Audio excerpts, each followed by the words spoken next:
भगवान के अवतार का वर्णन करके सुनाया। भगवान मथुरा में प्रकट हुए और रातों रात भगवान गोकुल चले गए। भगवान अपना वैकुंठ छोड़कर मथुरापुरी में आए। क्षीर सागर मुत्सृज्य नाग पर्यंक मुत्सृज्य यागतो मथुराम पुरीम। नाग पर्यंक मुत्सृज्य, श्री वेद व्यास जी कहते हैं कि अपने नाग पर्यंक को छोड़कर भगवान मथुरापुरी में आ गए। बोले तो साधारण सी बात है, इसमें कौन सी बड़ी बात हो गई? ये बहुत बड़ी बात है। कोई व्यक्ति अपना सुख नहीं त्यागता। आप अपने बिस्तर पे आराम से सोते रहो, ये तो सुख है, लेकिन आप अपने उस सुख का अगर त्याग कर रहे हो तो बहुत बड़ी बात है। भगवान ने अपने सुख का, अपनी शांति का त्याग किया और वहां से इस मृत्युलोक में मथुरा में आए। नाग पर्यंक मुत्सृज्य यागतो मथुरापुरी। एक आचार्य तो इसका भाव कहते हैं कि नाग पर्यंक मुत्सृज्य यागतो मथुरापुरी। भगवान मथुरापुरी में आए तो, लेकिन आने के पहले नाग पर्यंकम उत्सृज्य, नाग पर्यंकम, अपने नाग पर्यंक को, अपनी शैया को, शेष जी को उत्सृज्य, उत्सृज्य का मतलब उत्कृष्ट रूपेण सृज्य, उत्कृष्ट रूप से, अपने श्रेष्ठ रूप से, ज्येष्ठ भ्राता के रूप में उत्पन्न करके तब स्वयं भगवान पीछे से आए। कृष्ण रूप पहले अपनी शैया को भेजा, पहले शेष नाग को भेजा और शेष नाग ही बलराम के रूप में आए और बाद में भगवान पधारे। नाग पर्यंकम उत्सृज्य ह्यागतो मथुराम पुरीम। और रातों रात भगवान गोकुल आ गए और गोकुल में नंद बाबा ने महान उत्सव किया। नंदस्त्वात्मज उत्पन्ने जाताह्लादो महामनाः आहूय विप्रान् वेदज्ञान स्नातस्सुचिरलंकृतः। नंद बाबा ने वेदज्ञ विद्वान ब्राह्मणों को बुलाकर स्वस्ति वाचन कराया और अपने बालक का जात कर्म संस्कार किया। उन ब्राह्मणों को खूब दान किया। धेनूनाम नियुते प्रादात विप्रेभ्य समलंकृते। लाखों गाय का दान किया। तिल के सुंदर 7 पर्वत बनाए। उन पर्वतों पर बहुमूल्य मणियों को रखकर, रत्नों को रखकर नंद बाबा ने दान किया। और भी जितने लोग आए थे उन सबको अनेक प्रकार के बहुमूल्य पदार्थ उपहार में नंद बाबा ने दिए। खूब लुटाया नंद बाबा ने। कितना लुटाया? ब्रजवासी कहते हैं कि नंद बाबा ने दियो इतनो, न बची बचिया छछिया न पिछौरी। नंद बाबा ने इतना दिया कि घर में एक बछिया भी नहीं बची और छछिया भी नहीं बची, छाछ भी नहीं बचा पीने को, न पिछौरी, कंधे पर रखने का एक गमछा भी नहीं बचा, सब दान कर दिया नंद बाबा ने। नंद बाबा ने दियो इतनो, न बची बचिया छछिया न पिछौरी। जैसे श्री अवध में रघुनाथ जी प्रकट हुए तो दशरथ जी महाराज ने अपना सर्वस्व लुटा दिया। सर्वस दान दीन सब काहू। और विशेषता क्या थी? बोले जो पाया वो भी अपने पास नहीं रखा, जय पावा राखा नहीं ताहू, वो भी लुटा। सर्वस दान दीन सब काहू, जय पावा राखा नहीं ताहू। देत सबन मंदिर रितये, तुलसीदास पुनि भरे देखियत राम कृपा चितवन चितये। राम जी की ऐसी कृपा बरस रही थी कि लोग जब घर में जाकर के देखें तो फिर खजाना भरा हुआ, फिर लुटाते और खाली करते, तब तक फिर भर जाता। रिधि सिद्धि संपत्ति भी नहीं बुलाए, धर्मशील पर जाए सुबह। तो ऐसा वैभव ब्रज में भी प्रकट हुआ और नंद बाबा ने खूब धूमधाम से उत्सव मनाया। ब्रज की गोपांगनाओं ने, दूर दूर के गांव की गोपियों ने जब सुना कि नंद बाबा के घर में बालक प्रकट हुआ है, वृद्धावस्था में यशोदा रानी ने सुंदर बालक को जन्म दिया है, तो गोपियां यशोदा रानी को, नंद बाबा को बधाई देने के लिए नंद भवन की ओर चल पड़ी। कहां से सुनी? बोले उस जमाने में आज जैसी व्यवस्था तो थी नहीं कि सोशल मीडिया से रातों रात सबको पता चल जाए, तो कानों कान खबर होती। जब गोपियां स्नान करने के लिए जमुना के तट पर पहुंची तो वहां अन्य गांव की भी गोपियां आई थीं, नंदगांव की गोकुल की भी गोपियां आई थीं। जब उनके मुख से अन्य गोपियों ने सुना, अरे मेरे यहाँ तो नंद बाबा के घर में बालक प्रकट हुआ है, महान उत्सव हो रहा है, अब तो सभी गोपियां उत्साहित होकर के नंद बाबा के भवन की ओर चल पड़ी। गोपियों ने अपना श्रृंगार किया महाराज। अजी आसास के जमाने की श्रृंगार सामग्री निकाला महाराज। कड़े छड़े बाजू बंद सब धारण किए। गोप्यस्वमृष्टमणिकुंडल निष्कंठश्चित्रांबरा पथि शिखाच्युत माल्य वर्षा नंदालयम सबलया ब्रजतिर्विरेजुर्व्यालोलकुंडलपयोधरहार शोभा। गोपांगनाओं ने अपना दिव्य श्रृंगार किया। गोप्य सुमृष्ट मणिकुंडल निष्कंठी, सुंदर मणिमय कुंडल धारण किए, चित्रांबराह चित्र विचित्र वस्त्र धारण किया और अपनी चोटी में अपनी वेणी में मल्लिका के पुष्प को गूथा, गजरे लगाए और जब चलने लगी, मांगलिक द्रव्यों को हाथ में लेकर के जब नंद भवन की ओर चलने लगी तो इतनी त्वरा में हैं, इतनी जल्दी जा रही हैं दौड़ती हुई कि उन गोपियों की जो वेणी है, जो चोटी है, वो उनके पीठ पर जब टकराती है तो उसमें लगे हुए मल्लिका के पुष्प जो गुथे हुए हैं वो टूट टूट करके गिरते हुए जा रहे हैं। सुखदेव भगवान वर्णन करते हैं कि पथ शिखाच्युतमाल्य वर्षा, रास्ते में पुष्प की वर्षा हो रही है मानो महाराज। गोपियों के केस में गुथे हुए पुष्प टूट टूट करके मार्ग में गिर रहे हैं और गोपियां दौड़ती हुई जा रही हैं। बोले ये पुष्प टूट टूट करके क्यों गिर रहे हैं? भक्तों का भाव है, एक भाव तो यह है कि जो पुरानी बहुरिया थी उनको तो थोड़ा संकोच कम था। जब बहू नई नई होती है तो बड़ा संकोच होता है, धीरे धीरे चलना, सबसे बोलना नहीं, बहुत धीरे से बोलना, संकोच करना। लेकिन जब कुछ दिन बीत जाता है, 10-20 साल, फिर सब संकोच कम हो जाता है।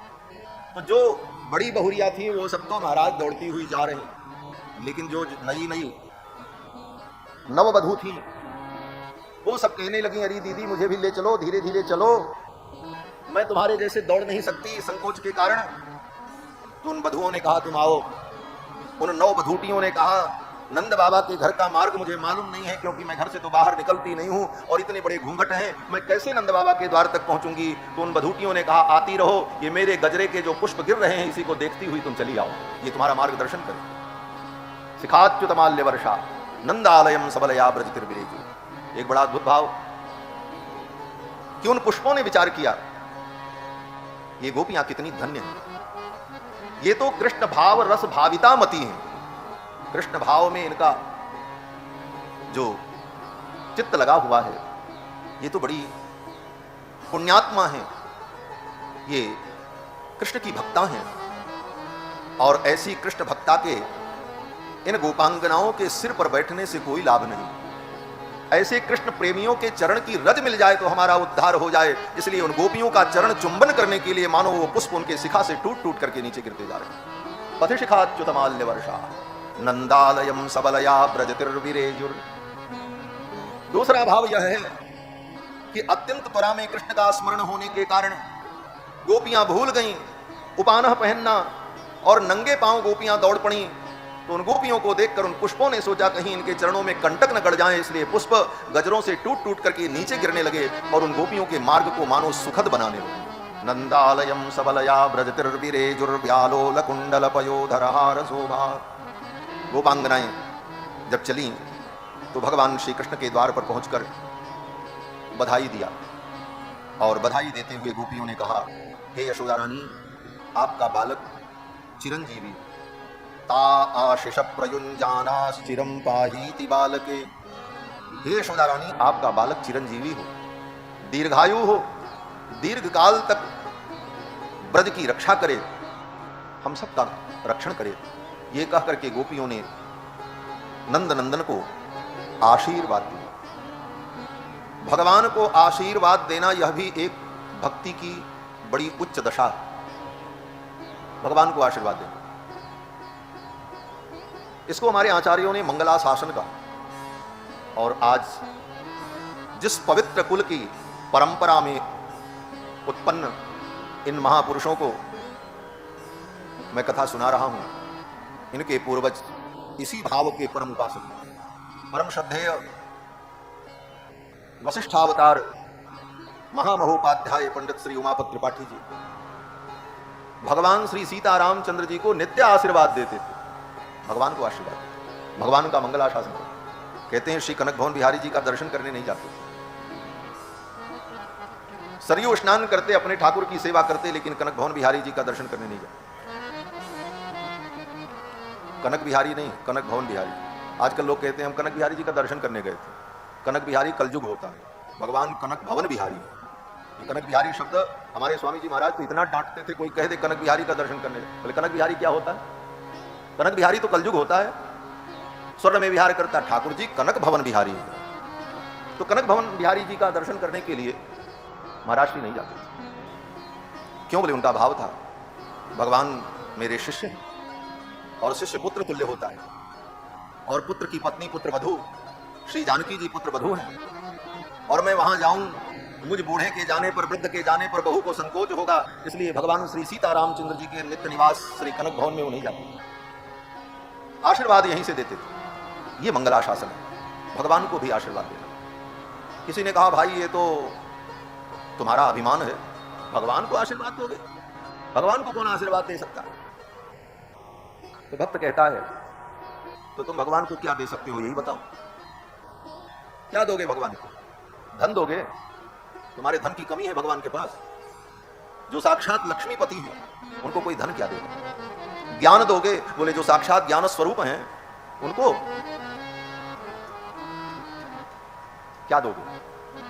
भक्त ने कहा कि रत्नाकरोस्ति सदनम गृहिणी च पद्मा, रत्नाकर समुद्र आपका निवास है, गृहिणी च पद्मा, और लक्ष्मी जो है आपकी गृहिणी है। किम देयमस्ति बदमे जगदीश्वराय, हे जगदीश्वर मैं आपको क्या दूं, आप ही हमको बताओ क्या दें आपको? तो भगवान ने कहा देखो भक्तों, कोई भी वस्तु मुझे दोगे तो उस वस्तु का मेरे लिए कोई बहुत बड़ा मूल्य नहीं होगा, क्योंकि सब कुछ तो मेरे पास है। हाँ, कोई ऐसी वस्तु हो जो मेरे पास न हो और वो वस्तु तुम्हारे द्वारा दी जाए तो उस वस्तु का मूल्य हो। जैसे किसी बहुत बड़े व्यक्ति के घर में कोई उत्सव होता है तो लोग विभिन्न प्रकार का उपहार लेकर के जाते हैं, तो उपहार लेकर के जाते हैं तो व्यक्ति देखता भी नहीं, लेकर के रख देता, हाँ ठीक है रख दे, नौकर को पकड़ा दे। क्यों? बोले सब भरा पड़ा। हाँ, कोई अद्भुत वस्तु, बेशकीमती वस्तु लेकर कोई व्यक्ति जाता है तो उसको बड़े ध्यान से देखता व्यक्ति, हाँ इसका तो महत्व, हाँ इसको तो ठीक से रखना, बाद में हमको दिखाना। तो भगवान भी कहते हैं कि कोई ऐसी वस्तु मुझे दो जो मेरे पास न हो, तब तुम्हारे देने का महत्व होगा और मुझे भी अच्छा लगे। तो भक्त, बड़े बुद्धिमान भक्तों ने कहा हाँ प्रभु, हमने विचार किया और विचार करके हम इस निष्कर्ष पर पहुंचे कि आपके पास सब चीजें हैं, आपको सब कुछ प्राप्त है, लेकिन एक चीज आपको प्राप्त नहीं। बोले क्या प्राप्त नहीं? भक्तों ने कहा महाराज आपको आशीर्वाद नहीं मिलता, आपको कोई आशीर्वाद देने वाला नहीं। क्यों? बोले आपसे बड़ा कोई नहीं है, सबसे बड़े आप ही हो, तो आपको कौन आशीर्वाद दे? तो आपको सब कुछ मिलता है लेकिन आपको आशीर्वाद नहीं मिलता है। सब आपसे आशीर्वाद लेने आते हैं, आपको कोई आशीर्वाद देने नहीं आते। तो हमने विचार किया कि सब कुछ तो आपके पास है लेकिन आपके पास आशीर्वाद की कमी है, आपको कोई आशीर्वाद नहीं देता है, तो हम आपको आशीर्वाद देंगे, हम आपका मंगलाशासन करेंगे, हम आपकी मंगल कामना करेंगे, आपको आशीर्वाद देंगे। भक्तों ने जब कहा तो भगवान ने कहा बस बस इसी की तो हमको जरूरत है, आज तक कोई मुझे आशीर्वाद देने वाला नहीं मिला। तो भक्त प्रेम पूर्वक जब भगवान को आशीर्वाद देता है तो भगवान को परम सुख होता है, परम आनंद। इसको कहते हैं मंगलाशासन, और इसीलिए प्रतिदिन भगवान का मंगलाशासन किया जाता है। मंगलम कौशलेन्द्राय महनीय गुणाब्धये चक्रवर्ती तनूजाय सार्वभौमाय मंगलम। हे सार्वभौम, आपका मंगल हो, आपको आशीर्वाद है, ये कहकर भक्त लोग भगवान को आशीर्वाद देते हैं। तो भगवान को आशीर्वाद देना ये भक्तों की बड़ी उच्च दशा है, भावना की बहुत ऊंची कोटि है महाराज। तो गोपियों ने आशीर्वाद दिया, ता आशीष प्रयुंजानाश्चिरम पाहीति बालके हरिद्राचूर्ण तैलाद्भिः सिंचन्त्यो जनमुज्जगुः। और एक दूसरे के ऊपर, चलो बैठो उधर बैठ जाओ, श्री सीतारामचंद्र भगवान की, एक दूसरे के ऊपर हल्दी कुमकुम दूध दही तेल ये सब गोप ग्वाल वाले एक दूसरे के ऊपर फेंकने लगे। हरिद्राचूर्ण तैलाद्भिः सिंचन्त्यो जनमुज्जगुः। और सब नंद बाबा के द्वार पर नाचने लगे आनंद उत्सव में और बाजे बजाने लगे महाराज। अवाद्यंत विचित्राणि वादित्राणि महोत्सवे। उस महोत्सव में अवाद्यंत विचित्राणि, विचित्र विचित्र प्रकार के बाजे बजाए महाराज। अवाद्यंत विचित्राणि वादित्राणि महोत्सवे। बोले विचित्र विचित्र बाजे क्या हैं? बोले ढोल नगाड़ा सहनाई, ये तो कलाकार लोग बजा रहे थे, और बाकी लोग बोले सबका मन हो रहा था हम भी कोई बाजा बजावें। जिसको कोई बाजा नहीं मिला वो थाली ले लिया, कोई कटोरा ले लिया, कोई लोटा ले लिया, जो जैसे पाया वैसे ही बजाने लगा और आनंद में विभोर हो गया। अवाद्यंत विचित्राणि, इसीलिए आज भी परंपरा है बालक का जन्म होता है तो माताएं थाली ही बजाने लगती है, थाली बजा, कुछ भी बजा। जिसके पास थाली नहीं, बोले वो तो खाली है, बोले भले खाली है लेकिन ताली तो है, वो ताली ही बजाने लगा। विचित्राणि महोत्सवे, महान महोत्सव हुआ और गोपा परस्परम हृष्टादधिक्षीर घृतांबुभिः, परस्पर गोप प्रसन्न होकर एक दूसरे के ऊपर दही घी सब फेंकने लगे और नंद बाबा के आंगन में द्वार पर दूध दही का कीचड़ हो गया। दधि कांदव दधि करदम, दही का कीचड़ बन गया और उसी में छपाक छपाक कोई गिर रहा है, कोई लपट रहा है, किसी के कपड़े भीग रहे हैं और सब आनंद उत्साह में इस प्रकार महोत्सव मनाने लगे। महामहोत्सव हुआ। उस महोत्सव का वर्णन नहीं किया जा सकता, शब्द कम पड़ जाएंगे। उस उत्सव का स्वरूप और आनंद वही जान सकता है जिसने उस उत्सव को देखा।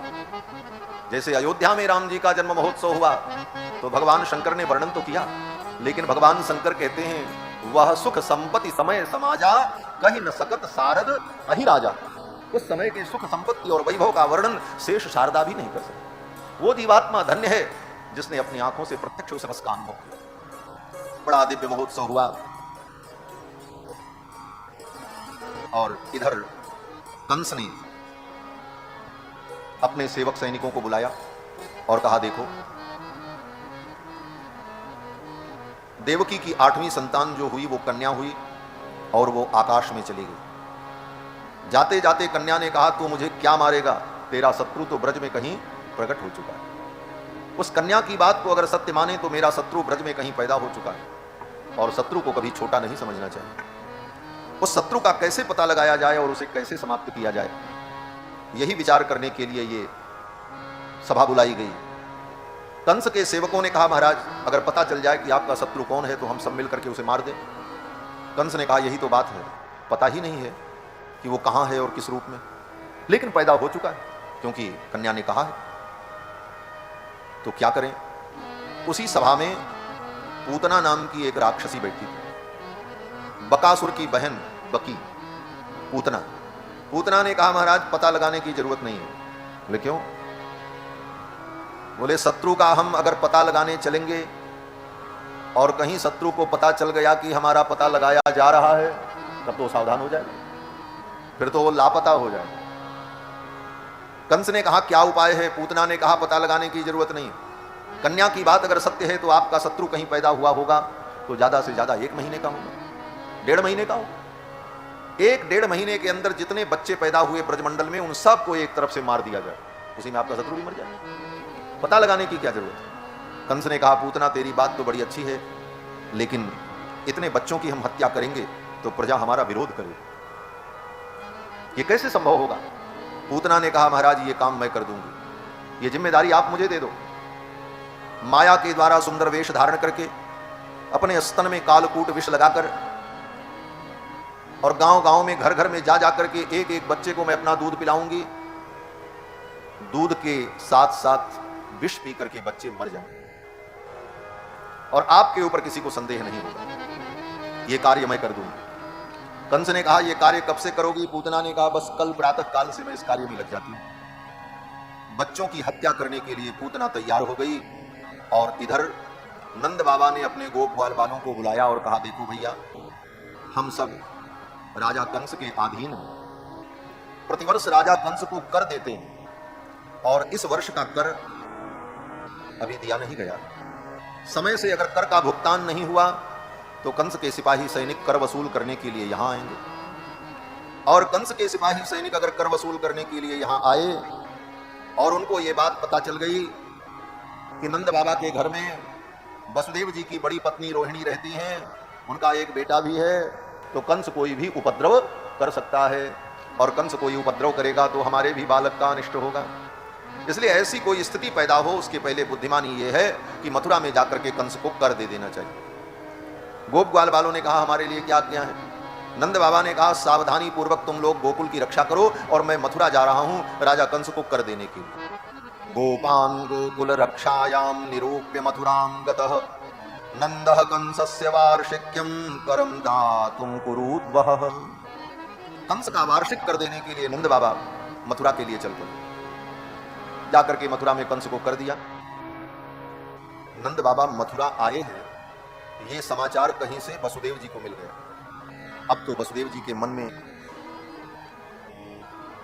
उत्साह हुआ कि मैं नंद बाबा से मिल लूं, और नंद बाबा से मिलने पर मेरे बच्चों का संदेश मुझे प्राप्त हो जाएगा, मेरे दो बालक इनके घर में। नंद बाबा से वसुदेव जी मिले, और जब मिले तो नंद बाबा ने वसुदेव जी को बड़ी सांत्वना दी।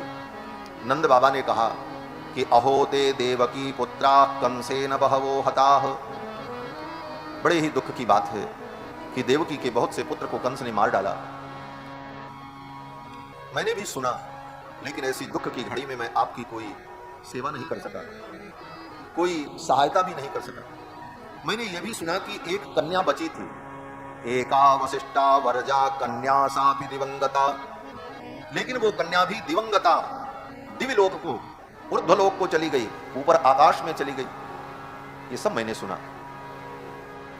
हे वसुदेव जी, आप धैर्य धारण करो। दुख की घड़ी में, विपरीत परिस्थिति में जो व्यक्ति अपने प्रारब्ध को, अपने अदृष्ट को कारण मान लेता है, उसे मोह नहीं होता। अदृष्टमात्मनस्तत्वं यो वेद न समुह्यति। जो अपने अदृष्ट को कारण मान लेता है, उसे मोह नहीं होता। अदृष्ट क्या है? बोले अदृष्ट मीमांसकों का सर्वस्व है। मीमांसा दर्शन में अदृष्ट को ही सर्वसमर्थ और सर्वोपरि माना है। अदृष्ट माने पुण्य और पाप, जो दिखता नहीं और हमारे कर्मों से उत्पन्न होता। सत्कर्म से पुण्य उत्पन्न हुआ, असत्कर्म से पाप उत्पन्न हुआ। न पाप दिखता है न पुण्य दिखता है, लेकिन पाप पुण्य का फल सुख और दुख जीवन में दिखता है। वो पाप पुण्य नहीं दिखता। कोई किसी की हत्या कर दे तो क्या हुआ? बोले पाप हो गया, लेकिन वो पाप दिखता नहीं है। वो पाप 100 ग्राम का है कि 200 ग्राम का है कि लाल रंग का है कि पीले रंग का है कि कठोर है कि मुलायम है, कोई उसका स्वरूप नहीं दिखता भी नहीं, लेकिन उसका फल दिखता है जीवन। पाप भी अदृष्ट है और पुण्य भी अदृष्ट है, और उस पाप पुण्य के कारण ही सुख दुख है। तो जो व्यक्ति अपने अदृष्ट को अपने सुख दुख का कारण मान लेता है, उसे मोह नहीं होता। और ये किसी भी प्रकार से अपने मन को समझाना ही पड़ेगा, चाहे वो ज्ञान मार्गी हो, चाहे भक्ति मार्गी हो, चाहे कर्म मार्गी, चाहे आप ज्ञान कर्म भक्ति तीन में से किसी मार्ग के पथिक हो, अपने मन को समझाना ही पड़ेगा। दूसरा कोई रास्ता नहीं। ज्ञान मार्गी अपने ढंग से समझ लेता है। ज्ञानी के जीवन में कोई दुख होता है, कोई विपरीत परिस्थिति आती है, तो ज्ञानी अपने ढंग से उसको समझता है। ज्ञानी की समझ क्या है? बोले ज्ञानी की दृष्टि में संसार असत्य है, जगत झूठा है, और इस झूठे जगत में होने वाला सुख दुख भी झूठा है, इसका कोई अस्तित्व नहीं है। कैसे? बोले जैसे स्वप्न में कोई राजा बन जाए, उसका भी कोई मतलब नहीं है, और स्वप्न में किसी का हाथ पैर टूट जाए, बोले उसका भी कोई मतलब नहीं, जागने के बाद सब बराबर।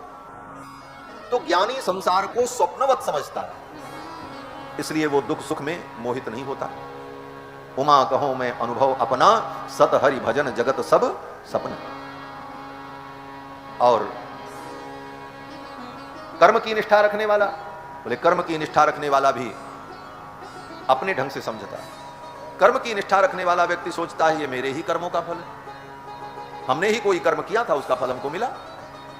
काहु न को सुख दुख कर दाता, निज कृत कर्म भोग सब दाता। ये कर्म मार्ग पर चलने वाले की दृष्टि। और भक्त की दृष्टि क्या है? बोले जो भगवान का भक्त होता है वो कहता है जगत भी झूठा नहीं है, हम कर्म का भी खंडन नहीं करते, लेकिन उससे आगे बढ़ करके भक्त सोचता है राम कीन चाहे सोई होई करे, अन्यथा अस नहीं। वही है सोई जो राम रचि राखा, वो करी तरफ बढ़ा वही। हमारे राम जी जैसा करते वैसा होता है। जो कुछ मेरे जीवन में सुख दुख है वो सब राम जी जो चाहते हो, इस प्रकार से वो अपने मन को समझा लेता है। तो चाहे ज्ञानी हो, चाहे भक्त हो, और चाहे कर्म मार्गी हो, मन को समझाना ही पड़ता है। परिस्थितियां विपरीत आएंगी, और उन विपरीत परिस्थितियों में हमें कैसे अपने मन को समझाना है, यह हमें तय करना है। नंद बाबा ने यही सब बात कही। अदृष्टमात्मनस्तत्वं यो वेद न समुह्यति। जो अदृष्ट को कारण मान लेता है, उसे मोह नहीं होता। लेकिन वसुदेव जी को ये सब बातें अच्छी नहीं लग रही। वसुदेव जी को लगा कि मेरे दो पुत्र इनके घर में, और ये अपना घर छोड़ करके मथुरा में घूम रहे हैं और हमको प्रवचन सुना रहे हैं, ज्ञान बता रहे हैं, कहीं मेरे बालकों का अनिष्ट न हो जाए। अति स्नेही पाप शंकी, जिसके हृदय में अत्यधिक स्नेह होता है उस हृदय में पाप की, अनिष्ट की आशंका बनी रहती है। आपका प्यारा बेटा किसी काम से कहीं जाए और बता करके जाए 2 घंटे में आएंगे, और 2 घंटे बीत गए नहीं आया, तब बोले मन में अनेक प्रकार की कल्पनाएं उत्पन्न होने लगती, क्या हुआ, तबीयत खराब हो गई कि कोई दुर्घटना हो गई कि क्या हो गया, अनेक प्रकार के अनर्थ की कल्पना उत्पन्न होने लगती। क्यों? बोले अति स्नेह के कारण। वसुदेव जी महाराज को भी यही हो रहा था, मेरे 2 पुत्र इनके घर में, और ये अपना घर छोड़ करके यहां मथुरा में घूम रहे हैं और हमको प्रवचन सुना रहे हैं। अंत में वसुदेव जी से रहा नहीं गया और वसुदेव जी ने नंद बाबा से कहा कि करो वही वार्षिको दत्तो, राजा कंस का वार्षिक कर आपने दे दिया, रागे दृष्टा वयंच वह, हमारी आपकी मुलाकात भी हो गई, अब आपका रुकना यहां ठीक नहीं है, आप जल्दी से गोकुल चले जाओ। नेहस्थेयम बहुतिथम संत्युत्पाताश्च गोकुले, नेहस्थेयम बहुतिथम, यहां बहुत देर रुकना ठीक नहीं है, संत्युत्पाताश्च गोकुले, गोकुल में कोई महान उत्पात होने वाला है, इसलिए आप जल्दी से गोकुल चले जाओ। वसुदेव जी ने नंद बाबा को गोकुल के लिए विदा कर दिया। नंद बाबा चल पड़े, लेकिन रास्ते में नंद बाबा सोचते जा रहे हैं। क्या सोच रहे हैं? बोले वसुदेव जी ने कहा है कि संत्युत्पाताश्च गोकुले, गोकुल में कोई उत्पात होने वाला है। वसुदेव की वाणी कभी मिथ्या नहीं हो।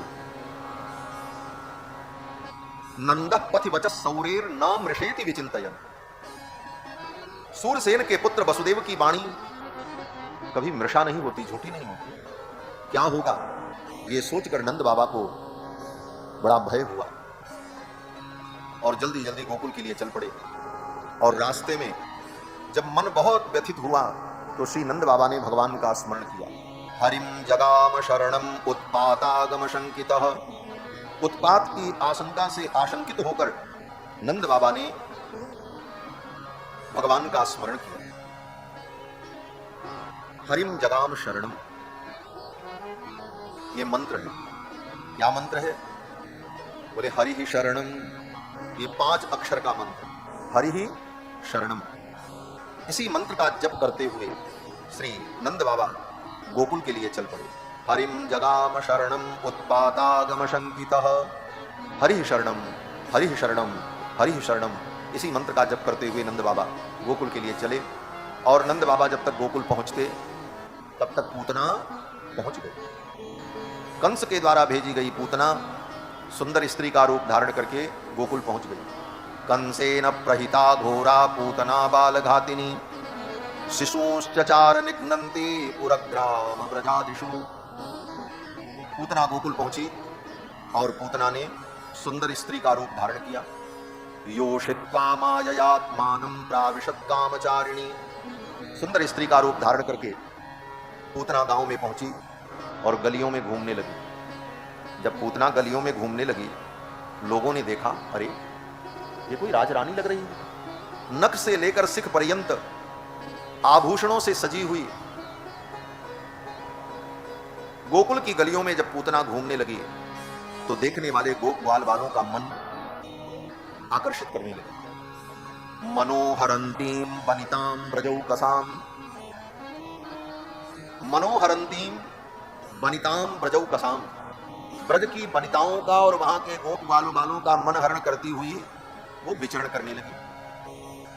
अब गोप ग्वाल बाल और गोपियां आपस में चर्चा करने लगी, अरे ये कौन हो सकती है, ये तो अपने गांव की नहीं है, पड़ोस के गांव की भी नहीं लगती, लगता है कोई महारानी है। लेकिन महारानी होती तो अकेले कैसे आती, उसके साथ दासियां होती, सेवक होते, लेकिन इसके स्वरूप और आभूषण से लग रहा है ये तो कोई महारानी है। तब तक दूसरी गोपी ने कहा, नहीं नहीं, ये संसार के किसी राजा की रानी महारानी नहीं है। बोले ये लगता है साक्षात लक्ष्मी महारानी है, इसीलिए अकेले यहां प्रकट हो गई हैं, ब्रज में आकर के हमको दर्शन दे रही हैं। हाँ, ब्रजवासियों ने यही अनुभव किया। गोप्य श्रियम द्रष्टुमिवागताम पतिम, मानो साक्षात श्री जी लक्ष्मी जी अपने पति का दर्शन करने के लिए, गोविंद का दर्शन करने के लिए आ गई। गोप्य श्रियम द्रष्टुमिवागताम पतिम अब तो सभी गोप ग्वाल बाल पूतना के सौंदर्य को देखकर आपस में इस प्रकार की चर्चा करने लगे। और पूतना ने सोचा मैं कहां चलूं, कहां से मैं अपने काम की शुरुआत करूं। इधर भगवान श्री बालकृष्ण लाल ने भी विचार किया, पूतना मौसी आ गई है, मामा जी ने भेजा है और ये पूतना अपने स्तन में विष लगा करके बच्चों को पिलाएगी। जो बच्चे दूध पिएंगे वो मर जाएंगे और ये ब्रज के जितने बालक हैं ये बड़े होकर के मेरी सखा बनेंगे। इन्हीं के साथ हमको लीला करनी है, इसलिए इनकी रक्षा मुझे करनी चाहिए। भगवान ने विचार किया, ये पूतना पहले मेरे पास आ जाती तो मैं इसका काम निपटा देता। भगवान ने संकल्प किया तो पूतना किसी और घर में नहीं गई, सीधे नंद भवन की ओर चल गई। नंद भवन में नंद बाबा के द्वार पर बड़ी भीड़ थी, लोगों का आना जाना लगा था। कोई प्रविशत कोई निकसत गृहते, कोई आ रहा है कोई जा रहा है, क्योंकि अभी अभी 6 दिन पहले बच्चे का जन्म हुआ है। दूर दूर से सुन सुन करके लोग बधाई देने के लिए आ रहे हैं। बड़ी भीड़ नंद बाबा के द्वार पर। पूतना ने सोचा चलो यहीं से मैं अपने काम की शुरुआत करूं, यहाँ बहुत भीड़ है, यहाँ कोई मुझे पहचान भी नहीं पाएगा और यहीं से मैं अपने काम की शुरुआत करूं। भगवान श्याम सुंदर ने भी मन में कहा, आओ पूतना मौसी, मैं भी यहीं से अपने काम की शुरुआत करूंगा। भगवान का काम क्या है? बोले परित्राणाय साधूनाम विनाशाय च दुष्कृताम। दुष्टों के संहार के लिए ही तो भगवान का अवतार हुआ। भगवान ने कहा, आओ पूतना मौसी, यहीं से मैं भी अपने काम की शुरुआत करूं। पूतना आनंद भवन की ओर आई। अब कहते हैं पूतना जब आई तो पूतना को देखकर भगवान ने तुरंत अपनी आंखों को बंद कर दिया। ऐसे तो आंख खोल करके टुकुर टुकुर ठाकुर जी सबको देख रहे थे। गोपियां आती, पालना में लेटे हुए गोविंद को देखती, चुटकी बजाती तो किलकारी मार करके ठाकुर जी हंसते। कोई गोपी धीरे से कपोल को छू देती उंगली से तो हंसने लगते। ऐसा परम आनंद चल रहा था। लेकिन जब पूतना आई तो भगवान ने अपनी आंखों को बंद कर दिया। विबुध्यताम बालकमारिकाग्रहम चराचरात्मा सनिमीलिते क्षणः। चराचरात्मा भगवान गोविंद ने अपने नेत्रों को निमीलित कर लिया, बंद कर लिया। क्यों? बोले भगवान जान गए ये तो बच्चों की हत्या करने वाली पापिनी और सवेरे सवेरे आ गई। सवेरे सवेरे तो अच्छे व्यक्ति का दर्शन करना चाहिए, इस पापिनी का मुख देखना तो महापाप है। इसलिए ठाकुर ने अपनी आंखों को बंद कर दिया। विबुध्यताम बालकमारिकाग्रहम चराचरात्मा सनिमीलिते क्षणः। बहुत सारे कारण संतों ने बताए कि भगवान ने अपनी आंखों को क्यों बंद किया। वो सब बताने का यहां समय नहीं है। श्रीमद् भागवत महापुराण की हिंदी व्याख्या जो गीता प्रेस से प्रकाशित है उसको पढ़ लेना। 25 कारण वर्णन किए क्यों आंख बंद किए। किसी ने कहा भगवान ने इसलिए आंख बंद कर लिया कि भगवान ने सोचा, अरे हम तो वृंदावन में माखन मिश्री खाने आए, दूध दही खाने आए, लेकिन दूध दही तो मिला नहीं, ये पूतना मौसी जहर पिलाने आ गई। ये गड़बड़ कहां से हो रहा है? उस गड़बड़ी का पता लगाने के लिए भगवान ने अपनी आंखों को बंद किया और ध्यान करने लगे, भाई ये गड़बड़ कहां से हो रहा है। किसी ने कहा नहीं नहीं, जब पूतना आई तो भगवान ने आंख बंद इसलिए किया कि आंख बंद करके ध्यान में भगवान शंकर से वार्ता करने लगे। क्या वार्ता करने लगे? बोले हे भोलेनाथ, विष पीना तो आपका काम है, दूध पीना हमारा काम है, और ये पूतना दूध पिलाने आई है और दूध के साथ साथ विष भी पिलाएगी। तो एक काम करो, आप भी आ जाओ, विष आप पी लेना और दूध दूध हम पी लेंगे, दोनों का काम चल जाएगा। किसी ने कहा नहीं नहीं, भगवान ने जो आंख बंद किया उसका कारण यह था कि पूतना अपने वास्तविक स्वरूप में आती, जो उसका वास्तविक स्वरूप था, तो भगवान उसे देखते। लेकिन पूतना ने बनावट किया, ये ठाकुर जी को अच्छा नहीं लगा, क्योंकि भगवान को कपट अच्छा नहीं लगता, भगवान को बनावट अच्छी नहीं लगती। पूतना ने बनावटी वेश धारण किया, कपट किया, भगवान को अच्छा नहीं लगा। भगवान ने अपनी आंखें बंद कर दी। भगवान कहते हैं निर्मल मन जन सो मोहि पावा, मोहि कपट छल छिद्र न पावा। भगवान को कपट अच्छा नहीं लगता। आप जैसे हो वैसे ही अच्छे। हमारे यहां आचार्यों ने कहा कि यथावस्थित प्रकारेण अधिकारी भवति। जो जैसे है वो उसी प्रकार से भगवान के सम्मुख जाने का अधिकारी है। किसी तैयारी की जरूरत नहीं। अगर तुम अपने वास्तविक स्वरूप को छिपाकर कुछ नया करके बनावट करके भगवान के पास जाना चाहते हो तो ठाकुर को वो अच्छा नहीं लगता। भगवान कहते तुम जैसे हो वैसे ही आओ। यथावस्थित प्रकारेण अधिकारी भवति। जीव यथावस्थित प्रकार से ही अधिकारी है भगवान की शरण में जाने का। अगर दोष है तो छिपाओ मत, कह दो मैं पापी हूं। मूर्ख हो तो कह दो हां मैं महामूर्ख हूं, लेकिन बनावट किया तो ठाकुर को अच्छा नहीं लगेगा, क्योंकि भगवान को कपट अच्छा नहीं लगता। इसी कपट को श्री कबीरदास जी अपने शब्दों में कहते हैं, ये कपट का जो घूंघट तुम्हारे जीवन में, इस घूंघट को हटाओ तब प्रियतम का दर्शन होगा। घूंघट के पट खोल रे तो हे पिया मिलेंगे। ये घूंघट का पट क्या है? बोले यही कपट है। जीवन में बनावट, प्रदर्शन, दिखावा। ऐसे एकांत में एक बार भी माला लेकर के नहीं जपेंगे, लेकिन दुनिया देखे तब जरूर माला जप चलेगी। ये प्रदर्शन है। मैं किसी की आलोचना नहीं कर रहा। वस्तुतः इस प्रदर्शन से हमें बाहर निकलने की आवश्यकता है। भक्ति का अभिनय, विनम्रता का अभिनय, भक्त होने का दंभ, इनको छोड़कर स्वाभाविक रूप से जो तुम हो वही रहो। ठाकुर को अच्छे लगोगे। बनावट भगवान को अच्छी नहीं लगती। रामायण में एक बड़ा सुंदर प्रसंग है। जब लंका पर विजय प्राप्त हो गई तो भगवान ने कहा जाओ सीता जी को लेकर के आओ, क्योंकि मैं नगर में नहीं जाऊंगा। हनुमान जी, सुग्रीव, ये सब वीर लोग गए और जाकर के सीता जी को समाचार सुनाया कि रावण का वध हो गया, लंका विजय हो गई, अब आपको कोई बंधन नहीं है, आप बंधन मुक्त हैं। विभीषण जी भी साथ में थे। बोले प्रभु ने आपका स्मरण किया है, आप चलो। लंका में अशोक वाटिका में एक वस्त्र को धारण करके कितने महीने से सीता जी उस रूप में थीं। केश उलझ गए थे, शरीर पर कोई आभूषण नहीं, कोई श्रृंगार नहीं, कोई प्रसाधन नहीं। सीता जी उसी प्रकार भगवान का दर्शन करने के लिए चल पड़े। विभीषण जी ने और सुग्रीव जी ने सलाह दे दी। कभी कभी बहुत हितैषी बनने वाले लोगों की सलाह भी व्यक्ति का काम बिगाड़ देती। विभीषण और सुग्रीव ने सलाह दिया, इतने दिनों बाद आप चल रही हैं प्रभु का दर्शन करने, आपका नाम रट रट कर, श्वास श्वास में आपका नाम रघुनंदन लेते रहे, आज उनका दर्शन करने आप चल रही हैं। रघुनाथ जी आपका एक एक श्वास में स्मरण करते थे, श्वास श्वास मह सीता सीता। राम जी जब श्वास लेते तो सीता, सांस के आगमन और निर्गमन में ये सीता की ध्वनि प्रकट होती। श्वास श्वास मह सीता सीता, ध्वनि उपजत मृदुमंद, सी अजु को नाम जपत रघुनंद। ये प्रेम।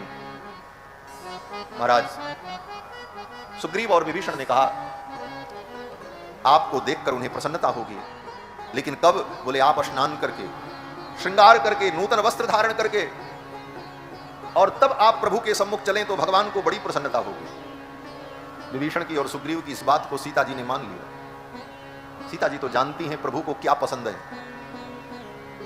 प्रभु को क्या पसंद है ये सीता जी को मालूम है। लेकिन हम जीवों को उपदेश करने के लिए ये लीला हो रही है। लीला तो जीवों के उपदेश के लिए। न भगवान का कभी सीता जी से वियोग है, न सीता जी का कभी भगवान से वियोग है।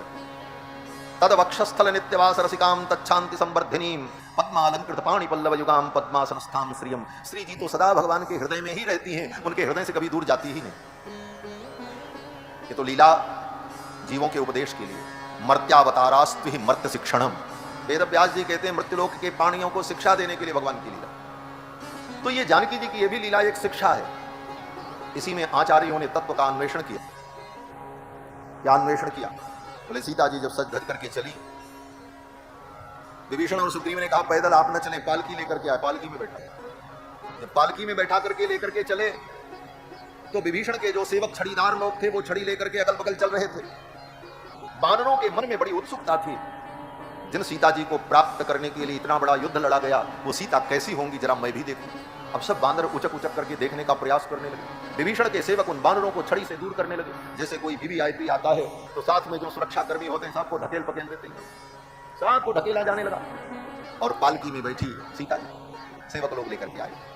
भगवान के सामने जब पालकी उतरी सीता जी पालकी से बाहर आई। राम जी का मुखमंडल अत्यंत गंभीर हो गया। सीता जी की ओर देखा ही नहीं, सिर नीचे झुका दिया। भगवान को ये अच्छा नहीं लगा। भगवान को ये अच्छा नहीं लगा। इन बानरों ने इतना बड़ा युद्ध लड़ा और ये बानर इनका दर्शन करना चाहते हैं और ये सेवक इनको हटा रहे हैं। भगवान को ये अच्छा नहीं लगा। और जब सीता जी को देखा कि ऊपर से नीचे तक सजी संवरी आभूषण से युक्त स्नान करके आई थी, तो भगवान श्री राम को अच्छा नहीं लगा। भगवान श्री राम के मन में तो ये भाव था, इतने दिनों से जिन सीता का वियोग है, वो सीता कितने दिनों में मेरे वियोग में किस दशा को प्राप्त हो गई होंगी। उनकी आंखें, उनका मुखमंडल, उनका अधर, उनके श्री अंग इस वियोग में किस दशा को प्राप्त हो गए होंगे, मैं उस रूप को देखना चाहता हूं। मेरे वियोग में सीता की क्या दशा हुई, ये मैं देखना चाहता हूं। लेकिन सीता जी तो सजी संवरी आई, राम जी को अच्छा नहीं लगा। भगवान श्री राम ने कहा, अच्छा ये श्रृंगार, ये स्नान, ये बनावट, ये इसलिए हुई कि सीता मुझे प्रिय लगे। मुझे तो सीता अपने उसी रूप में प्रिय जो उसका वास्तविक रूप है। लेकिन जब नहा करके, स्नान करके, पवित्र वस्त्र धारण करके आई हैं, तो अब इनको अपनी पवित्रता का पूर्ण परिचय देना पड़ेगा। अभी तो इन्होंने पानी से स्नान किया है, अब इनको आग से स्नान करना पड़ेगा। जब तक ये अग्नि में स्नान करके अपने को शुद्ध पवित्र नहीं करती, तब तक मैं इनको स्वीकार नहीं करता। ये अग्नि परीक्षा का यही कारण था। हमारे आचार्यों ने शरणागति के सिद्धांत में यही भाव अनुभव किया कि सीता की अग्नि परीक्षा भगवान ने क्यों ली। भगवान कोई अज्ञानी थे, वो सर्वज्ञ हैं, उनको सब पता। लेकिन ये बताना चाहते थे कि तुम्हारे जीवन में बनावट अगर आएगी तो मुझे अच्छा नहीं लगेगा। मुझे तो स्वाभाविकता प्रिय है। निर्मल मन जन सो मोहि पावा, मोहि कपट छल छिद्र न भावा। श्री रामावतार में भी शूर्पणखा आई और सुंदर रूप धारण करके अपने वास्तविक रूप को छिपा लिया।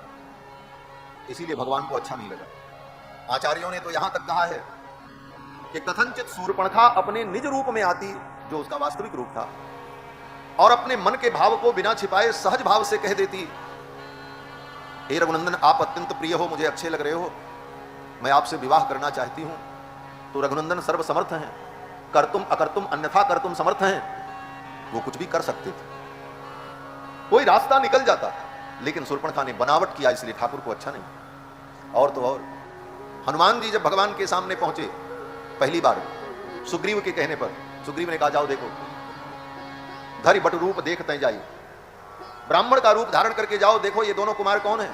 हनुमान जी महाराज ने ब्राह्मण का रूप धारण किया, विप्र रूप धारण करके आए। कपि रूपम परित्यज्य विप्र रूप धरो कपि, अपने बानर के रूप को त्याग कर और ब्राह्मण का रूप धारण करके जब आए तो भगवान को अच्छा नहीं लगा। भगवान को लगा ये बनावट करके आए, अपने निज रूप में आते तो मुझे अच्छा लगता। इसीलिए भगवान ने हनुमान जी से बात भी नहीं की। रामायण पढ़ लेना, राम जी ने हनुमान जी से बात नहीं की। लक्ष्मण जी से कहा, लक्ष्मण तुम देखो ये कौन है, क्यों आए।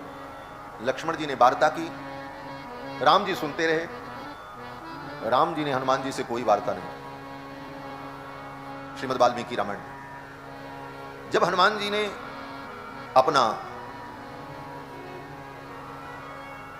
विप्र रूप त्याग कर कपि रूप धारण किया, तब भगवान ने उनसे वार्ता की। इसीलिए महर्षि वाल्मीकि ने लिखा, सठ बुद्धितया कपि। वाल्मीकि जी कहते हैं सठ बुद्धितया। हनुमान जी को सठ बुद्धि कहा वाल्मीकि जी। इतने ज्ञानी होकर, बुद्धिमताम वरिष्ठम ज्ञानी नाम अग्रगण्यम होकर भगवान के सम्मुख कपट वेश धारण करके गए।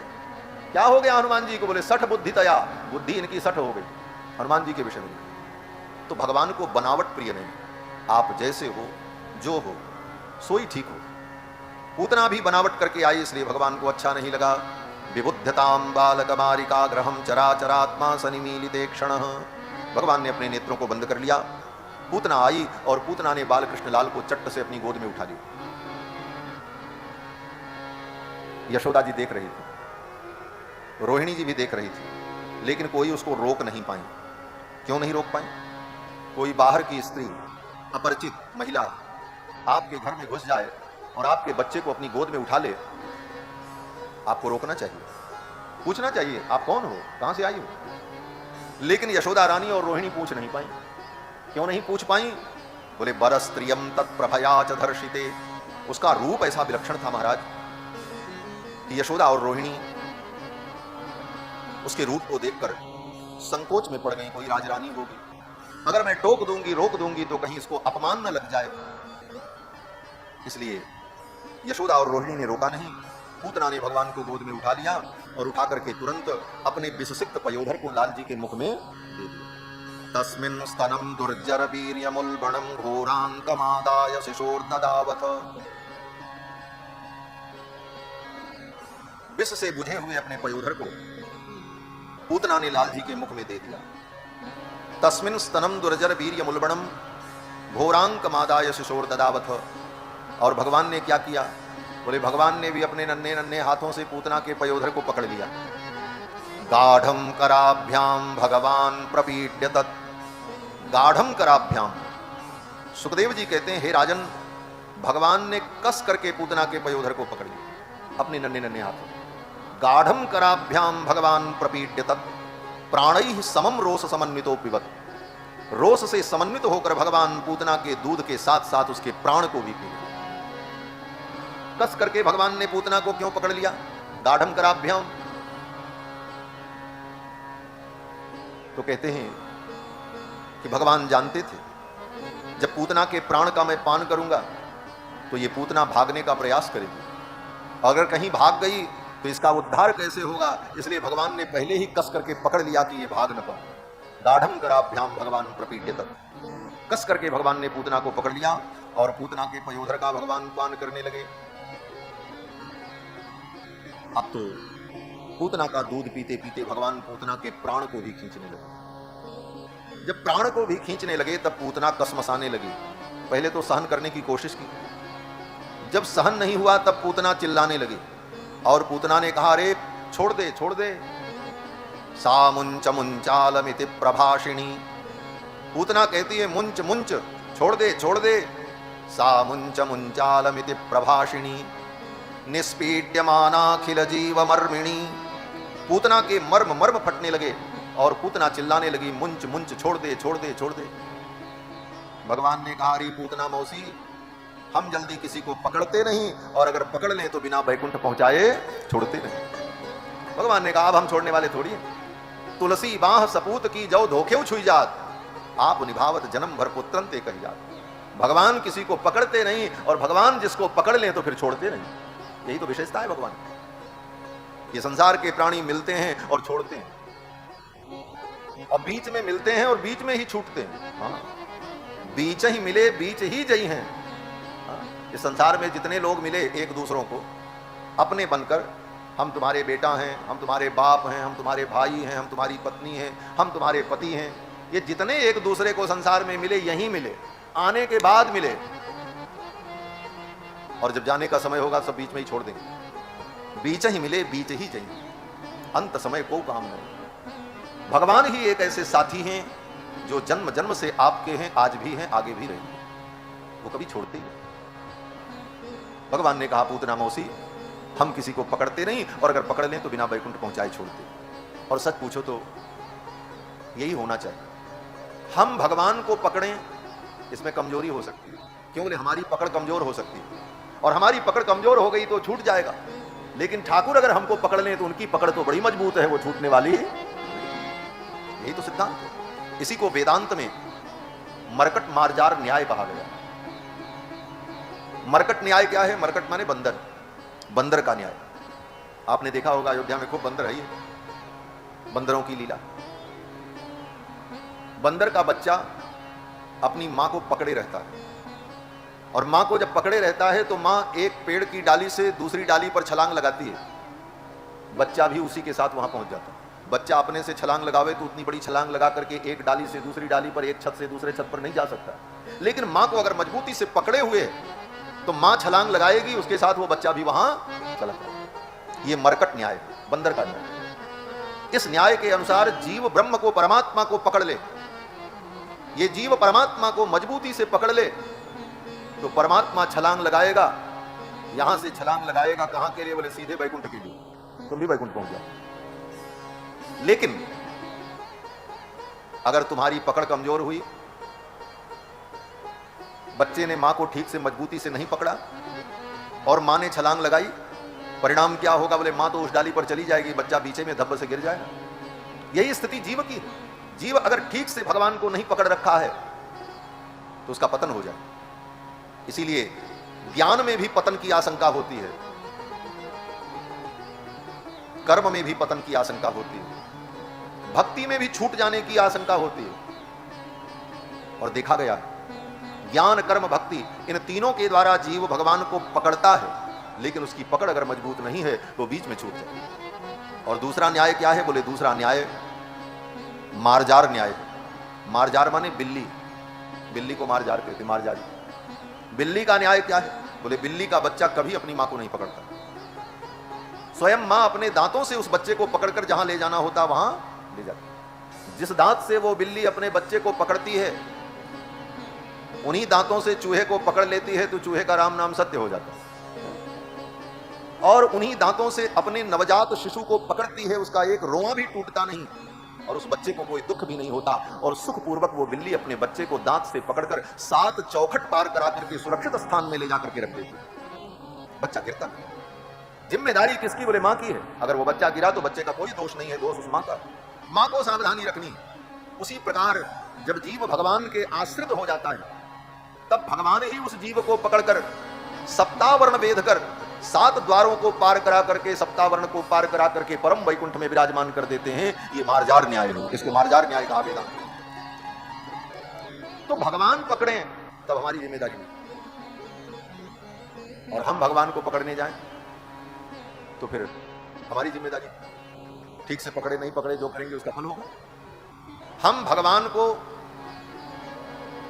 मजबूती से पकड़ें तब तो पार लगे, नहीं तो बीच में गिरे। इसलिए पकड़ने का झंझट ही छोड़ दो, ठाकुर से प्रार्थना करो, ठाकुर हम तो शरणागत हैं, आप ही हमको पकड़ लो, हमको अपना लो। तो ठाकुर की पकड़ बड़ी मजबूत है। भगवान ने पूतना को पकड़ लिया, पूतना आई थी भगवान को पकड़ने, लेकिन भगवान ने ही पूतना को पकड़ा। अब वो चिल्लाने लगी, सा मुंच मुंचालमिति प्रभाषिणी। पूतना कहती मुंच मुंच। ये मुंच का 2 अर्थ होता है। मुंच का एक अर्थ है छोड़ दो, मुंच, और दूसरा अर्थ हुआ बोले मुंच, मुक्त कर दो। भगवान ने कहा अच्छा तू मुक्ति चाहती है, मुंच मुंच कर रही है, तो मैं तुझे मुंच ही करने जा रहा हूं, मुक्त करने जा रहा हूं, सदा के लिए मुक्ति दे रहा हूं। और भगवान ने पूतना के प्राण का पान करना प्रारंभ किया। पूतना ने देखा,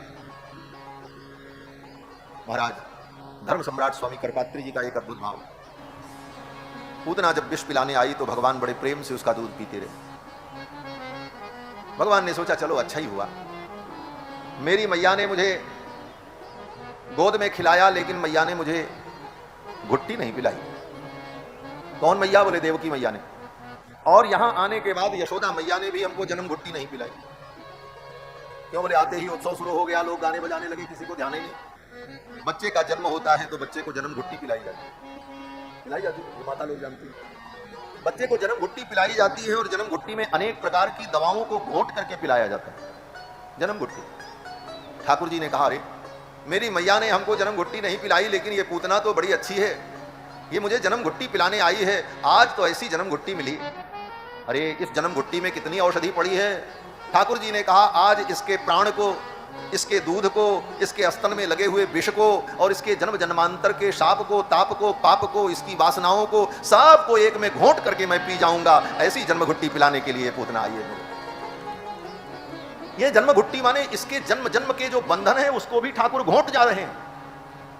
अब इसका कभी संसार में जन्म नहीं होगा। यही जन्म घुट्टी ठाकुर ने उसके जन्म मरण के बंधन को मिटा दिया। पूतना के प्राण को भगवान ने खींच लिया, पूतना निष्प्राण हो गई, ऊपर से नीचे गिरी धम्म। जहां गिरी वहां सब सारे वृक्ष वृक्ष टूट गए महाराज। गोप ग्वाल बाल दौड़े आए, भगवान गोविंद को पूतना के वक्षस्थल से उठाया, लेकर के आए, यशोदा रानी को दिया। यशोदा रानी ने लाला को स्नान कराया। क्यों?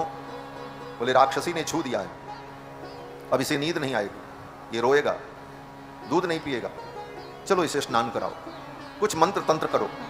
फिर तो यशोदा ने और रोहिणी ने, दोनों माताओं ने मिलकर कन्हैया को स्नान कराया। किस चीज से स्नान कराया? कहते हैं गोमूत्रेण स्नापयित्वा पुनर्गोरजसार्भकम। गाय के मूत्र से स्नान कराया, गोमूत्र से स्नान कराया।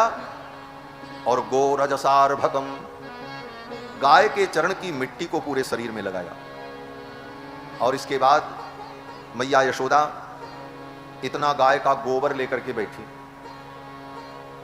और थोड़ा थोड़ा गोबर लेकर कन्हैया के एक एक अंग में टीका लगाने लगे। रक्षाम चक्रुश्च सकृता द्वादशांगेषु नाम भी, भगवान के 12 नामों का उच्चारण करते हुए भगवान के 12 अंगों में यशोदा रानी ने गाय के गोबर का टीका लगाया। केशवाय नमः, माधवाय नमः, नारायणाय नमः, गोविंदाय नमः, विष्णवे नमः, मधुसूदनाय नमः, त्रिविक्रमाय नमः, वामनाय नमः, श्रीधराय नमः, ऋषिकेशाय नमः, पद्मनाभाय नमः, दामोदराय नमः। ऐसा कहकर भगवान गोविंद के अंग अंग में गाय के गोबर का टीका लगाया। गोमय मंडित भाल कपोलम, गोविंद के भाल को, कपोल को गाय के गोबर से मंडित कर दिया यशोदा रानी ने। और फिर कन्हैया को गोद में लिया और लेकर के गई गाय के पास। रोहिणी जी के गोद में बालक को दे दिया और यशोदा रानी ने गाय की पूंछ पकड़ा और 5 बार जो है कन्हैया के ऊपर गाय की पूंछ घूमी। गोपुच्छ भ्रमणादि भी, गाय की पूंछ को कन्हैया के ऊपर घुमा करके अलाय बलाय नजर दोष सब टाला। और ये सब करने के बाद तब माता को संतोष हुआ और माता ने, यशोदा ने लाला को दूध पिलाया और शयन करा दिया। ठाकुर जी तो सो गए। इधर नंद बाबा जब लौट करके आए तो देखा रास्ते में पूतना मरी पड़ी, रास्ता जाम, इधर वाले इधर उधर वाले उधर, क्योंकि छोटी मोटी नहीं थी पूतना महाराज, 18 किलोमीटर लंबी थी। यहां से नवाबगंज समझो, सरजू जी को उस पार 18 किलोमीटर लंबी, 6 कोस, एक कोस में 3 किलोमीटर होता। त्रिगव्यूत्यंतर द्रुमान चूर्ण यामास राजेंद्र। सुखदेव जी कहते हैं 6 कोस के अंदर जितने वृक्ष थे सब ध्वस्त हो गए उसके गिरने से। बोले उसके गिरने से इतने पेड़ टूट गए। बोले भगवान ने सोचा ये मरेगी तो इसको जलाने के लिए इतनी लकड़ी कहां से आएगी, तो लकड़ी की भी व्यवस्था तो करनी थी। इसीलिए वो जब गिरी तो सारे पेड़ सब टूट टाट गए महाराज। फिर उन्हीं लकड़ियों को उठा करके पूतना के ऊपर रख करके उसको जलाया गया। बोले पूतना के इतने बड़े शरीर को चिता पे रखना भी बड़ा कठिन काम था। क्यों? बोले उस जमाने में बुलडोजर नहीं थे, नहीं तो उठा के रख देते। अब बुलडोजर भी क्या करता महाराज, 18 किलोमीटर लंबी काया को कौन सा बुलडोजर रखेगा। आज भी ऐसा कोई बुलडोजर तो बना नहीं है, और कहीं बना हो तो बताओ। तो नंद बाबा ने कहा देखो एक उपाय करो, अपने अपने घर जाओ, कुल्हाड़ी लाओ, फरसा लाओ और सब लोग मिलकर के इस पूतना के शरीर को काट काट करके छोटे छोटे टुकड़े करो, फिर उन टुकड़ों को उठा करके एक जगह रखा जाएगा। यही उपाय है, दूसरा कोई उपाय नहीं। कलेवरम परशुभित छित्वा तत्ते ब्रजौ कसः। ब्रजवासियों ने पूतना के कलेवर को काट काट करके छोटे छोटे टुकड़े कर डाले और उन टुकड़ों को बटोर करके एक जगह रख करके चिता जला दी। अब अद्भुत बात कहते हैं सुखदेव, जब पूतना की चिता जली तो उसकी चिता से जो धुआं निकला, छोटी मोटी चिता नहीं थी, कई 1000 टन मांस रहा होगा उसके शरीर में, उतने बड़े शरीर और कितनी लकड़ियां। और ये सब जब जलने लगा तो जो धुआं हुआ, सुखदेव जी कहते हैं उस धुएं से पूरा ब्रजमंडल सुगंधित हो गए। हाँ, दह्यमानस्य देहस्य धूमश्चागुर सौरभ। पूतना के दह्यमान देह के धुएं से पूरा ब्रजमंडल सुरभित हो गया, सुगंधित हो गया। क्यों? आज किसी की चिता हम लोग जलाने जाते हैं तो चिता में चंदन की लकड़ी, धूप की लकड़ी, करायल, तुलसी की लकड़ी, घी, ये पवित्र वस्तुएं डालते हैं। किस लिए डालते हैं? तो ये डालने का उद्देश्य केवल एक होता कि मांस जब जलेगा तो मांस के जलने पर जो दुर्गंध आएगी वो दुर्गंध सहन नहीं होगी, और जब तक पूरी चिता जल न जाए तब तक वहां रहना पड़ता है व्यक्ति को। तो वहां खड़े हुए लोगों को असुविधा न हो और मांस के जलने की दुर्गंध न आवे, अपितु चंदन की लकड़ी और घी और करायल और चीनी इन वस्तुओं के जलने से सुगंधी आए तो खड़े होने वाले को परेशानी नहीं, इसलिए ये वस्तुएं डाली जाती। पूतना की चिता में न किसी ने चंदन डाला, न पूतना की चिता में किसी ने धूप डाला, न करायल डाली, लेकिन पूतना की चिता से जो सुगंधी प्रकट हुई, दह्यमानस्य देहस्य धूमश्चागुर सौरभः। सुखदेव जी कहते हैं राजन, पूतना के चिता के धुएं से पूरा ब्रजमंडल महमा महमा महकने लगा। राजा परीक्षित ने कहा, गुरुदेव पूतना तो पापिनी थी, उस पापिनी की चिता से ऐसी दिव्य सुगंधी कैसे आई? तो सुखदेव जी कहते हैं, उत्थित कृष्ण निर्भुक्त सपद्याहत पापमनः। भगवान कृष्ण ने पूतना के पयोधर का पान किया, पूतना के दूध को पिया, तो भगवान के मुख का स्पर्श होने के कारण भगवान के मुख की जो दिव्य गंध है, इस गंध की चर्चा परसों आई थी। वराह भगवान ने अपनी नासिका पे अपने थूथुन पर जब धरती को रखा तो धरती में गंध व्याप्त हो गया, तत्र गंधवती पृथ्वी। और भगवान भी जब पूतना के दूध को पीने लगे तो ठाकुर जी के नाक से जो श्वास निकली और उनके मुख की जो गंध थी, वो मुख की दिव्य सुगंध और उनके श्वास की गंध पूतना के पूरे शरीर में व्याप्त हो गई, ब्रह्म गंध। और पूतना का शरीर जब जलने लगा तो पूतना की चिता से दिव्य गंध प्रकट हुई। उत्थित कृष्ण निर्भुक्त सपत्याहत पापमनः। लोगों ने देखा पूतना की चिता से एक नीले रंग की ज्योति निकली, आकाश में विलीन हो। पूतना को भगवान ने परम गति प्रदान किया। राजा परीक्षित ने कहा, महाराज ये पूतना तो पापिनी थी, इसके अंदर कोई योग्यता नहीं थी कि जिस योग्यता के आधार पर भगवान इसको परम गति प्रदान कर। क्यों? कहते पूतना लोक बालग्नि राक्षसी रुधिरासना। इसका नाम है पूतना। पूतना का मतलब पूत नाम, पूत माने पवित्र, ना माने नहीं, जो पवित्र नहीं, पवित्र भी नहीं थी। इसके कर्म भी पवित्र नहीं थे। कर्म क्या था? बोले लोक बालग्नि, संसार के बच्चों की हत्या करती। कर्म भी पवित्र नहीं। कुल भी इसका पवित्र नहीं था। किसी महात्मा के कुल में पैदा हुई हो इसलिए भगवान ने कृपा कर दी? बोले ना, राक्षसी, राक्षस कुल में उत्पन्न। अच्छा चलो, वो पवित्र नहीं थी, उसका कर्म पवित्र नहीं था, उसका कुल पवित्र नहीं था, उसका आहार पवित्र रहा होगा, भगवान का प्रसाद पाती रही होगी, इसलिए भगवान ने कल्याण कर दिया। कहते नहीं, रुधिरासना, खून पीती थी, खून ही उसका आहार था, बच्चों का ताजा ताजा रक्त पान करती थी, रुधिरासना। तो किसी ने कहा नहीं नहीं, भले उसके अंदर दोष थे, वो पवित्र नहीं थी, कर्म उसका ठीक नहीं था, कुल अच्छा नहीं था, आहार भी उसका अच्छा नहीं था, लेकिन विचार अच्छा रहा होगा, इसलिए ठाकुर जी ने कृपा कर। सुखदेव जी कहते नहीं नहीं, विचार भी उसके अच्छे नहीं थे। जिघाम सयापि हरये, भगवान हरि को मारने के लिए आई, कोई पवित्र भाव से थोड़ी आई। जिघाम सयापि हरये स्तनम दत्वाप सद्गति। और भगवान ने उस पूतना को परम गति प्रदान किया, उसे मोक्ष दे दिया भगवान। यही भगवान की अकारण करुणा है। कोई योग्यता नहीं थी पूतना कि जिस योग्यता के कारण भगवान उसे परम गति देते, लेकिन अकारण करुणा वरुणालय भगवान ने पूतना को परम गति प्रदान। सुखदेव जी कहते हैं, राजन ये पूतना कितनी भाग्यशालिनी थी, क्या भाग्य था। सुखदेव जी कहते हैं कि पद्भ्याम भक्त हृदयस्थाभ्याम वंद्याभ्याम लोकवंदितैः अंगम यस्याः समाक्रम्य भगवान अपिबत्स्तनम। क्या मतलब हुआ इसका? सुखदेव जी कहते हैं पदभ्याम, अपने उन दोनों चरणों से, भगवान के चरणों की चर्चा है। पदभ्याम, कैसे चरण? बोले भक्त हृदयस्थाभ्याम, जो भक्तों के हृदय में रहते हैं उन चरणों के द्वारा। और कैसे चरण के द्वारा? सुखदेव जी कहते हैं वंद्याभ्याम लोकवंदितैः, लोक में ब्रह्मा शंकर इंद्र वरुण कुबेर, ये जो वंदनीय देवता हैं, ये देवता भी जिन चरणों की वंदना करते हैं उन चरणों से।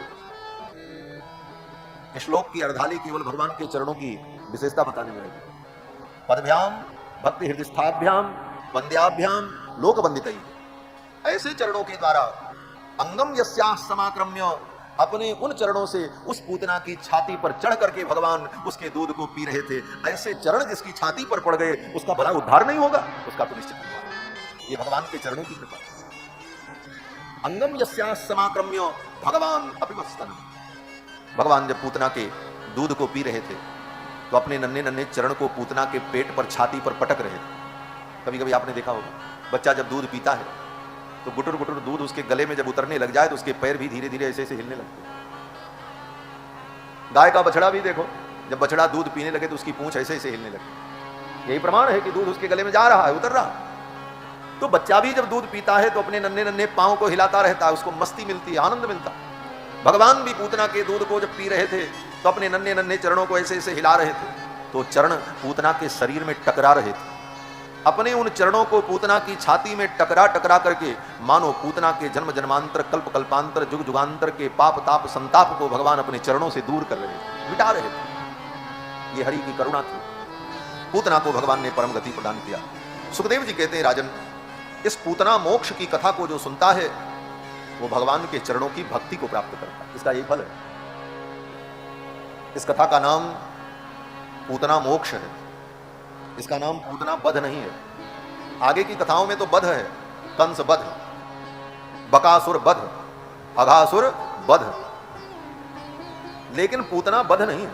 तब क्या है? कहते हैं ये पूतना मोक्ष है।